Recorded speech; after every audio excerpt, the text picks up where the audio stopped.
Hi നമസ്കാരം എല്ലാവർക്കും. ദുബായിലെ ഒരു സ്ഥാപനത്തിൽ 2 ദിവസം മുന്നേ ഒന്ന് വിസിറ്റ് ചെയ്യാനുള്ള അവസരം കിട്ടി. സ്വാഭാവികമായിട്ട് സംസാരിക്കുന്ന അറിയില് ഒന്ന് ചോദിച്ചിട്ടുണ്ടായിരുന്നു എങ്ങനെയുണ്ട് സെയിലും കാര്യങ്ങളെല്ലാം പോകുന്നത്. അപ്പം സമ്മർ അല്ലേ, ഓഫ് സീസൺ അല്ലേ, അതുകൊണ്ട് സെയിലൊക്കെ ഡള്ളാണ്. അങ്ങനെ അഡ്ജസ്റ്റ് ചെയ്ത് പോകുന്നെന്നാണ് ഷോപ്പ് ഓണർ എന്നോട് പറഞ്ഞത്.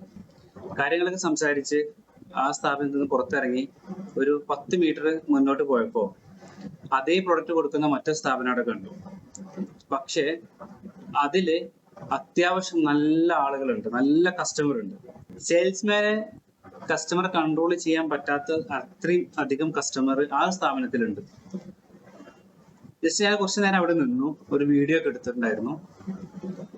ഞാൻ പറഞ്ഞു വരുന്നത്, രണ്ട് ഷോപ്പുകളും കൊടുക്കുന്നത് ഒരേ പ്രൊഡക്റ്റാണ്, ഒരേ ലൊക്കേഷന്, ഒരേ പ്രൊഡക്റ്റ്.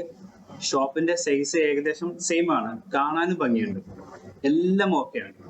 പക്ഷെ ഒരു കാര്യം മാത്രം രണ്ടുപേരും തമ്മിൽ വ്യത്യാസമേ ഉള്ളൂ. ഒരാള് സോഷ്യൽ മീഡിയയിൽ അത്യാവശ്യം പെർഫോം ചെയ്യുന്നുണ്ട്, പോസ്റ്റ് ആയിട്ടും വീഡിയോ ആയിട്ടും എല്ലാം. ആദ്യം പോയ സ്ഥാപനത്തില് സോഷ്യൽ മീഡിയ ഉപയോഗിക്കുന്നതേ ഇല്ല. നേരത്തെ പറഞ്ഞ പോലെ രണ്ടുപേരും കൊടുക്കുന്നത് ഒരേ പ്രൊഡക്റ്റ് ആണ്, ഒരേ ലൊക്കേഷൻ ആണ്, എല്ലാം സെയിം. പക്ഷെ മീഡിയാസ് എത്രത്തോളം നമ്മൾ പെർഫോം ചെയ്യുന്നോ അതിനനുസരിച്ചാണ് അതിന്റെ റിസൾട്ട് ഉണ്ടാവുക. സോഷ്യൽ മീഡിയയിൽ എത്രയാണ് നമ്മൾ പെർഫോം ചെയ്യുന്നത് അതിനനുസരിച്ച് എന്തായാലും അത് റിസൾട്ട് വരും.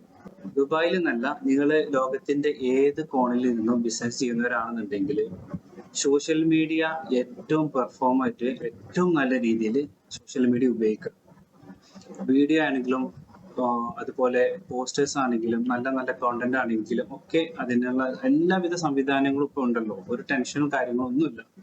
ഡയറക്റ്റ് പോസ്റ്റ് ചെയ്താൽ തന്നെ എന്ത് ചെയ്യും, ആളുകൾ അതിന്റെ ഒരു ട്രസ്റ്റ്, ഒരു ബ്രാൻഡിങ് ട്രസ്റ്റ്, അല്ലെങ്കിൽ ഷോപ്പിന്റെ ഓണേഴ്സിനുമായിട്ടുള്ള ഒരു ബന്ധം അതുവഴി ക്രിയേറ്റ് ചെയ്യാൻ പറ്റും. ഇതാണ് ഇവിടെ നടന്നത്. ഇവര് ചെയ്യുന്നത് വാക്കിംഗ് കസ്റ്റമേഴ്സിന്റെ ക്യാൻവാസിന് വേണ്ടി പുറത്തേക്ക് ഇറങ്ങുന്നു. അവര് ചെയ്യുന്നത് വരുന്ന കസ്റ്റമറെ കൺട്രോൾ ചെയ്യാൻ വേണ്ടിയിട്ട് അവർക്ക് കഴിയുന്നില്ല. രണ്ടും തമ്മിലുള്ള വ്യത്യാസം കണ്ടില്ലേ?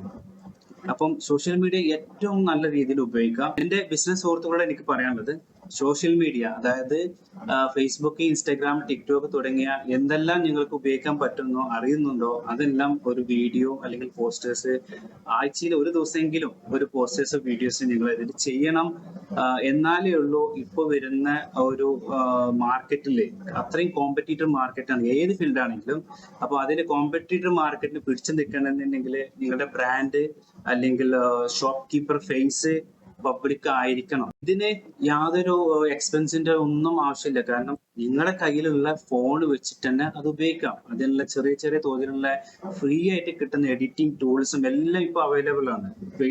ഒന്നിനും പെയ്ഡ് ചെയ്യേണ്ട. എന്തിന് അഡ്വർടൈസ്മെന്റ് വരെ പെയ്ഡ് ചെയ്യേണ്ട ആവശ്യമില്ല. അത് നല്ലൊരു ഹാഷ്ടാഗും കാര്യങ്ങളും കൊടുത്തു കഴിഞ്ഞാൽ അത് ഓട്ടോമാറ്റിക് എന്ത് ചെയ്യും, നല്ല നല്ല രീതിയിൽ പോകും. ഇപ്പം വീഡിയോസ് ഒക്കെ ഇടുന്ന സമയത്ത് ആദ്യമൊന്നും ആളുകൾ കാണൂല. അത് ഏത് വീഡിയോസും ഏത് ചാനലും എല്ലാം അങ്ങനെ തന്നെയാണ്.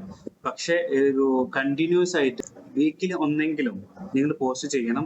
ഇതിന് ശരിക്കും ഒരു സോഷ്യൽ മീഡിയ കലണ്ടർ ഉണ്ട്. ഏതൊക്കെ സമയത്ത് പോസ്റ്റ് ചെയ്താലാണ് റീച്ച് കൂടുക, ഏതൊക്കെ സമയത്താണ് ഓഡിയൻസ് അത്യാവശ്യം ഉള്ള ടൈം എന്നൊക്കെ നോക്കിയിട്ടുള്ള ഒരു സോഷ്യൽ മീഡിയ കലണ്ടർ ഉണ്ട്. ഇപ്പൊ അതൊന്നും നോക്കണ്ട. നിങ്ങൾക്ക് ഇഷ്ടമുള്ള സമയത്ത് നിങ്ങൾ എന്ത് ചെയ്യുക, ആഴ്ചയിൽ ഒരു ദിവസം ഒരു വീഡിയോ എങ്കിലും ചെയ്യാം. അത് നല്ല രീതിയിൽ എഡിറ്റ് ചെയ്തിട്ട്, അല്ലെങ്കിൽ ജസ്റ്റ് ഒരു എന്താ പറയാ, നമ്പറും ഫോൺ നമ്പറും കാര്യങ്ങളൊക്കെ കൊടുത്തിട്ട് ജസ്റ്റ് ഒന്ന് പബ്ലിക് ചെയ്യാം. ഓക്കെ, അപ്പം ഏറ്റവും നല്ല രീതിയിൽ വീഡിയോസും കാര്യങ്ങളും ചെയ്യാൻ കഴിയട്ടെ. ഏറ്റവും നല്ല രീതിയിൽ ബിസിനസ് പെർഫോം ചെയ്യാൻ കഴിയട്ടെ. Okay, by.